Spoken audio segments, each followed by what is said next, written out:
Let's go right into Medical Monday. So this is kind of long, not too bad. This is from our med student Samantha, and she wanted to continue the series we had started about medical imaging. And this specific blog post is about ultrasounds. So I'm not sure if you guys knew this, but an ultrasound is one of the most common tests that provide a non invasive and quick image by using high frequency sound waves. And so this allows physicians to visualize the structure or the aorta and look for any abnormalities such as an aneurysm or a dissection. And this diagnostic tool is typically used in initial screening and monitoring due to its availability and its, why am I going to say rapidity? That's not the word. It's rapidness. I don't know why she put that word in producing an image. So you guys might know it as an echocardiogram. That's basically ultrasound. That's what it is. It's a wand, and we're going to look at it right now. We're going to look uh, how this works. So you have a wand right here with a little bit of gel, and it produces an image on the screen. We've all had these at some point. Usually it involves the whole center of the chest, but you can also look in areas in the abdomen.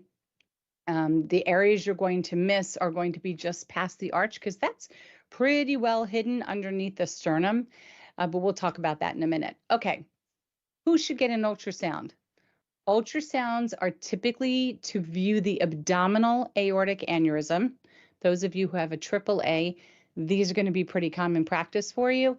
And that would include men who smoke are at a much more significantly greater risk of developing an abdominal aortic aneurysm. So physicians tend to follow a set of screening guidelines when it comes to that. So men aged 65 to 70 who have ever smoked a cigarette should be screened using an ultrasound, and men ages 65 to 70 who have never smoked may still be screened due to other risk factors, and those could include family history of aneurysms anywhere. So you don't need to have a history of having that aneurysm in your abdominal area to be considered potentially at risk. Now, what we're also finding is that this is not necessarily an age. The age does not necessarily determine if you are at risk, because we're finding people that are younger, because of the hereditary nature, are developing these abdominal aneurysms. So this is really a conversation that needs to happen between you and your physician to determine if you're at risk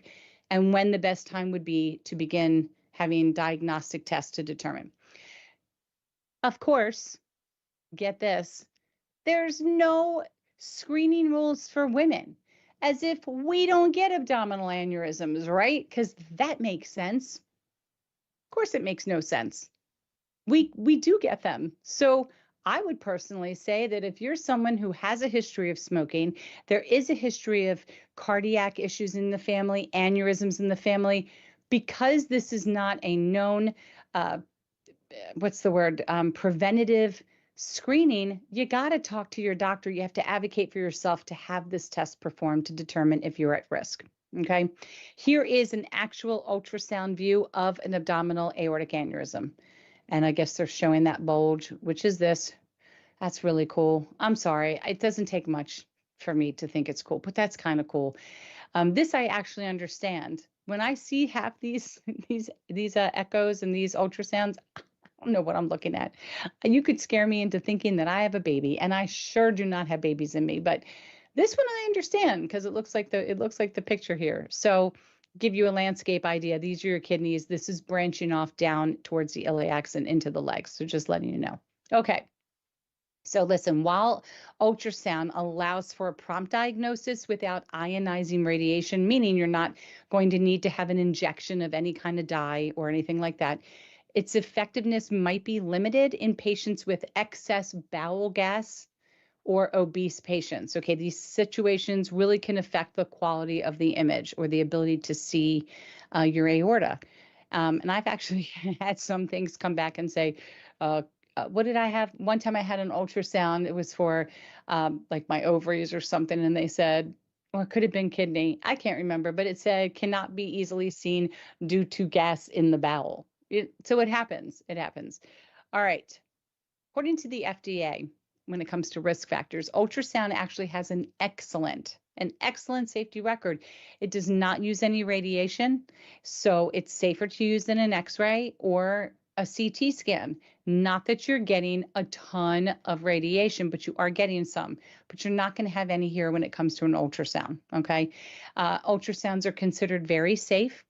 However, they can produce some effects on the body. So ultrasound waves can actually heat up the tissues and could produce small pockets of gas in the tissue or fluids, which I did not know.